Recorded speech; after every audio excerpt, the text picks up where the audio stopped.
Hi, everyone. Thanks for tuning in to another episode on the Elm Sports Network. Today, we're going to preview the men's and women's swimming team, and I'm joined with the second-year head coach, Matt Harris. Coach, thanks. Appreciate it. I know you guys have been busy with practice, getting ready for the season.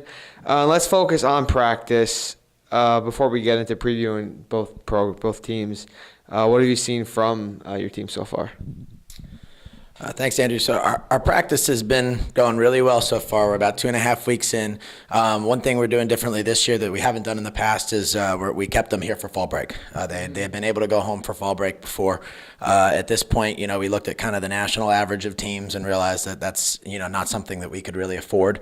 Had a couple weeks of training, and then oftentimes fall break you just want to sleep in and stuff like that. Yeah. So they don't come and work out. So at this point, we've been working out every day, and we've had 3 really solid weeks of training.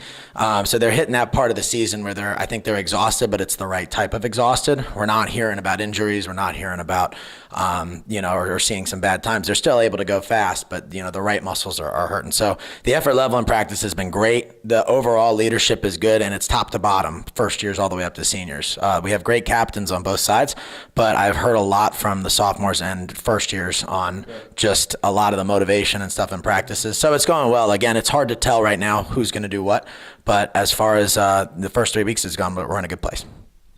All right, Coach, before we get into men's and women's teams, let's focus on you in your second year. Dating back to last year, what have you learned coaching-wise? Yeah, so the first year was definitely a big learning year for me. Having been here for a while was advantageous, at least, to see the different phases. Yeah. One of the ones was I mentioned of staying for fall break. That was one where I realized that we couldn't afford to take those days off.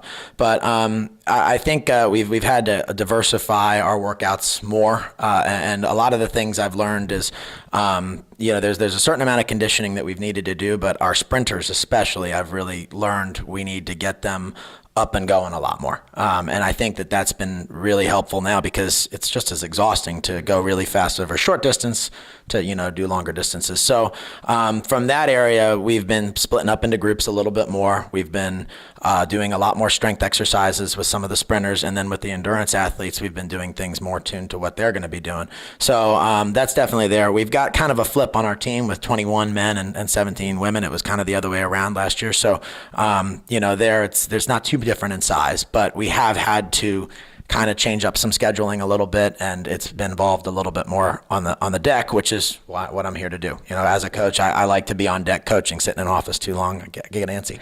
So that's where I think I've learned on that side of things that we need to be more intensive on the amount of time we're putting into our coaching.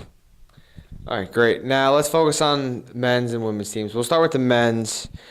I show 2 seniors and 2 juniors, so a pretty young team. What do you expect from the seniors and the juniors in terms of leadership and how they will help direct the team? Yeah, so it's exciting because we have 17 sophomores and freshmen, so that is really exciting, and yeah, they're few at the top, but from the leadership, both senior men are both captains.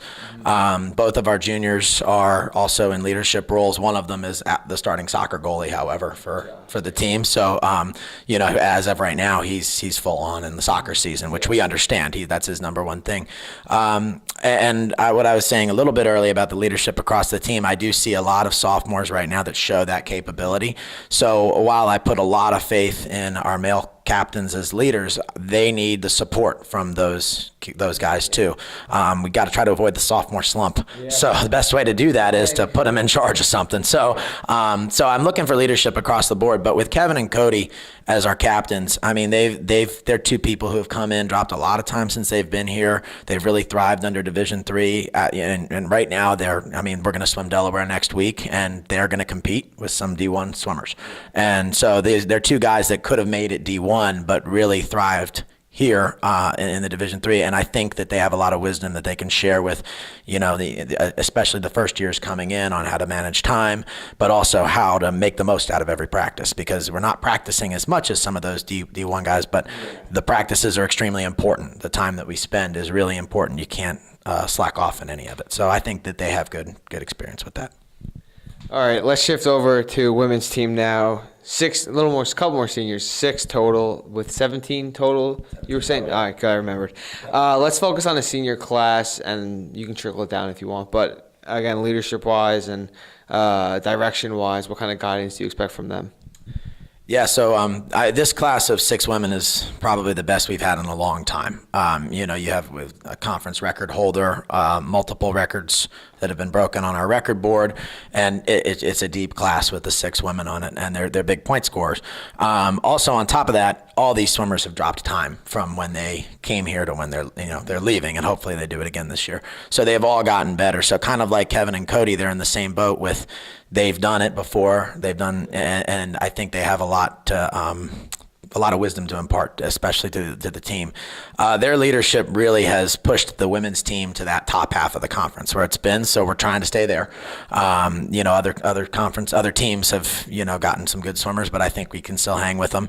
But I from practicing and from goals that have been set from the women's team, I see a real zeal and a real desire to go a lot faster this year, and I could see some really impressive things happening. And that, every individual on the team I think is driven, but I think a lot of that comes from those 6 seniors. And we have 2 captains there and 1 junior captain.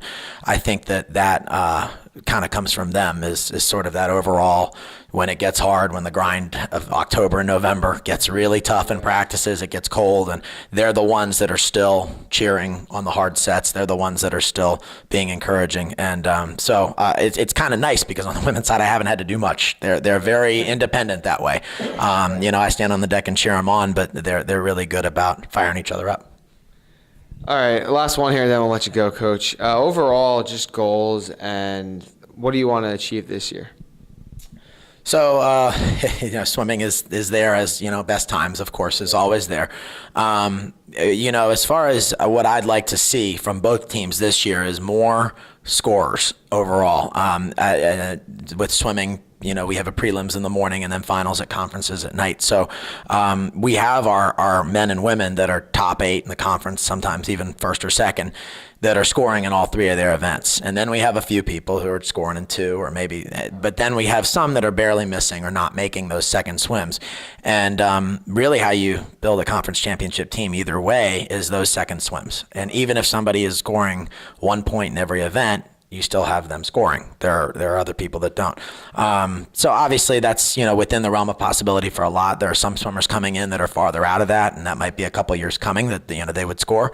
But this year I'd like to see the number of people getting in and getting second swims at conferences. I'd like to see that better. Our goal is, we're going to the Richmond Invitational this coming December. That's always a big meet. Like to have a really good showing there. And with that, I'd like to see them get close to best times. It's hard to do after Thanksgiving, but we have a week there of training and then we go down there, and I'd like to see that as more of a tune-up for what they're expecting to do in February, and to get some good kind of racing notes, get some, simulate really what it's going to be like at conferences. Yeah. Yep. So that's for that. Yeah. Sorry. And with that, and then on top of that, we're going to have some close dual meets. We're going to have some really close dual meets. Our first 3 conference meets are all teams that beat us in the conference last year that scored ahead of us at conferences. So the women were very close to both F&M and Gettysburg last year. I'd like to see how close we can get again. The men didn't win for a little while last year. I think now with our depth and with our good freshman class, I think we have a shot. So I'd like to see us pull a couple of those victories. All right. Hey, Coach, thanks a lot. Appreciate it. And quick note, hopefully people are still watching. Goose Nation TV will be having all home swim meets, so if you can't make it, be sure to check that out online. And that's how we're going to preview the swimming program. Thanks for watching, everybody. Coach, thanks. Thank you.